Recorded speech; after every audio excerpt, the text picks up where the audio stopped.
Hello and welcome to the Political Opinions podcast, where every opinion is given equal footing and political tolerance and debate are given their proper attention in a world where both are on the decline. Today's episode will cover the different opinions on what the government should do regarding negotiating a deal with the EU. As of the day this is posted, the government have 2 days to come up with some sort of deal with the EU, and this deal is necessary in order to prevent border checks and tariffs for goods coming in and out of the EU and UK between each other.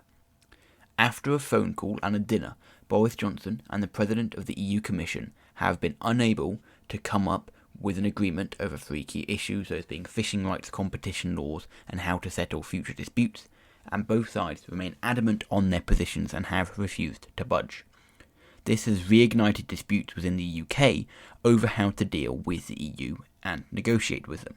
Some say it's better to stand firm rather than agree a deal they would later regret, while others say it's better to compromise and get a deal. The aim of this episode is not to try and argue for or against whether Britain should get a deal, but rather to highlight the different opinions on the topic and provide a comparison between them. I will begin with the argument that the government should compromise, followed by the argument that they shouldn't, with a comparison at the end. Those saying that Britain should compromise on a deal believe in the importance of access to the EU single market. They believe that no compromise can compare to the benefit of having access to over 500 million consumers. The single market has free trade and would be greatly beneficial to the UK export and import markets. The UK export market would benefit from being competitive given that there wouldn't be tariffs on goods going into the EU, and the UK import and overall UK economy would benefit from having cheaper prices given that there are no tariffs for goods coming into the UK. This argument ultimately stems around the potential costs of being unable to negotiate a future deal, and as such they believe that Britain should compromise now while it is more possible to make a deal. The EU and UK have been negotiating for 4 years, and as such some would claim that the UK is in its best possible position to agree a deal now rather than try and make one later on, which would, to them at least, be less likely. Some also say that the EU is ultimately more economically powerful than the UK regarding economic size and the capacity to negotiate, and as such they believe that the UK has far more to lose from not having a deal than the EU itself does, and as such it should be on the UK to compromise and try and get a deal with what they view as the bigger partner. Furthermore, some claim that this is another example of the failings of consistent governments to negotiate with the EU. Labour at the moment have argued that a year ago Boris Johnson said he had a deal ready to go, and given the failure to agree said deal by now, they are arguing that he has either lied or that something has gone horribly wrong in the negotiating process. And finally, many people on this side of the argument essentially believe the UK should not be as bullheaded as it is at the moment and should back down and agree to a deal, essentially saying that the UK has been unfair in its negotiations. For example, they would point to the clause that the UK introduced and later removed that would break international law in allowing them to change deals themselves as proof that the UK is in the wrong here. Moving on now to the argument that the UK shouldn't compromise. These arguments essentially believe that it is the EU who is the poor negotiator.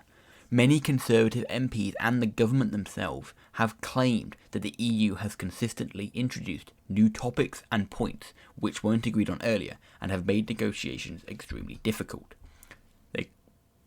They claim the EU is making unfair demands on the UK, and as such it is not right for the UK to give in to them. Furthermore, they believe in the capabilities of the UK to agree a future trade deal with the EU. Essentially, some say that it is better to not give in and to try and negotiate a better deal in the future. Essentially, they say that the UK is equal in this partnership. The EU would also lose out from not having a deal, and as such it is in their interest to compromise, and given they are the ones in this view introducing unfair ideas, they should be the ones to back down. Some also say that it's better to have a no deal than rush into an agreement which the UK would later regret because they would not benefit as much from a deal as some people think. Essentially, it's this traditional idea that's been thrown around that no deal is better than a bad deal, that the UK shouldn't compromise and shouldn't give in just to get a deal, because if they say no deal, again, is better than having a bad deal, and a deal for the sake of a deal is not worth it. And then finally, they believe that it isn't as important to get a deal because the UK can negotiate future deals. In the EU, Boris Johnson has already posed the idea of an Australian deal, which is too complicated to explain now, but essentially is just a different type of deal to the one that is currently being negotiated. And other people are suggesting, as well as the Prime Minister, that they will still be able to negotiate deals with other countries and other trading blocs, not just the EU, and we shouldn't focus all our efforts on that. Moving on now to the comparison. On the question of the power of the economy and the economic, essentially, importance of that group, those arguing for compromise claim that the UK should back down because it has more to lose, as the UK economy is smaller than the entire EU, and as such the EU places less relative importance on trade with the UK than the UK does on trade with the EU, and it's more important for us to get a deal with them.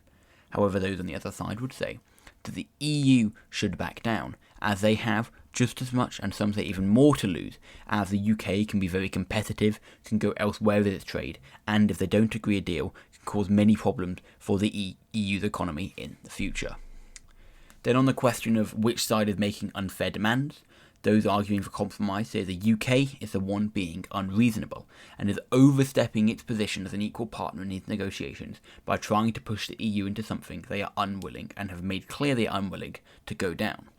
However, those on the other side would say that it is the EU making unfair demands, that they have constantly introduced new ideas and are overstepping their position, and the UK cannot agree to many of their positions. On the question of the importance of a deal at all, those favouring a compromise believe that this deal is extremely important and that future deals will not be very likely, and the EU is the most important trading bloc to try and get a deal with. However, those on the other side would say that they can make deals in other places, that a deal with the EU is not the be-all and end-all, trade can still occur, and it's better to have no deal than a deal which is bad for them. Overall though, those who want to compromise believe that a deal now is extremely important for the UK, both now and again in the future, and the government is being bullheaded by refusing to compromise, while those on the other side would argue that no deal beats a bad deal, and currently the UK is only being offered a bad deal. However, as it stands, it is likely that no deal will be agreed on in the time frame, and we will have to wait and see what does indeed happen in the future. But is there anything that I missed, got wrong, or could do better with this episode? Let me know in the comments or on Twitter, and be sure to check back on Friday next week for another episode. Thank you for listening, and hope to see you all soon.